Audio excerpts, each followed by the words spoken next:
So here's the fourth principle of Wiccan belief. And once again, if you want to look on my website, you can find my interpretations of them there as well.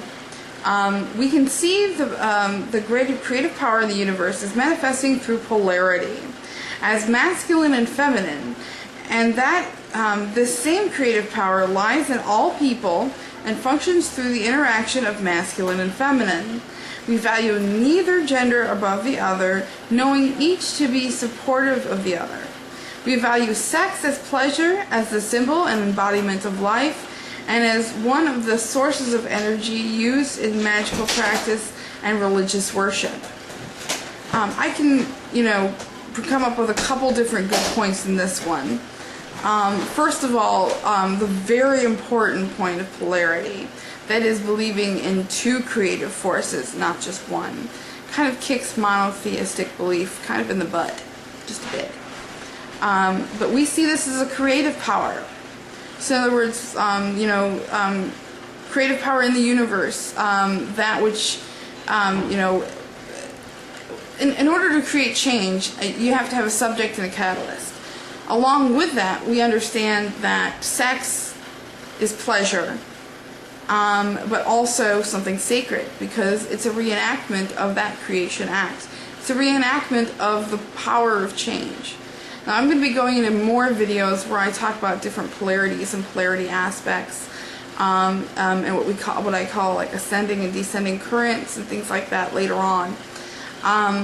But I wanted to reiterate some of the most important parts in this fourth principle of Wiccan belief, especially that about sex, because that's one of the things that differs us from other religions, is that we don't tell people, consenting adults, that they can't do what they will in their own home.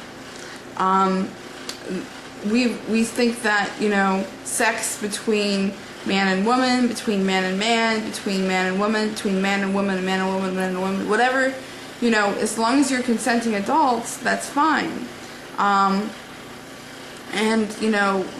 Like in The Charge of the Goddess, where it says, all acts of love and beauty are my rituals, this goes along with that. We think that sex is magical and has magical energy. Now, later on I'll probably do a couple videos on sex magic.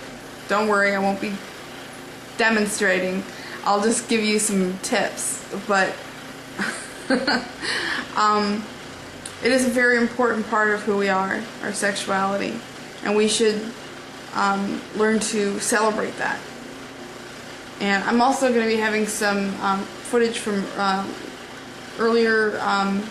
I went to Gay Pride last month, and I wanted to get some of that footage up, so hopefully you'll be seeing that footage soon.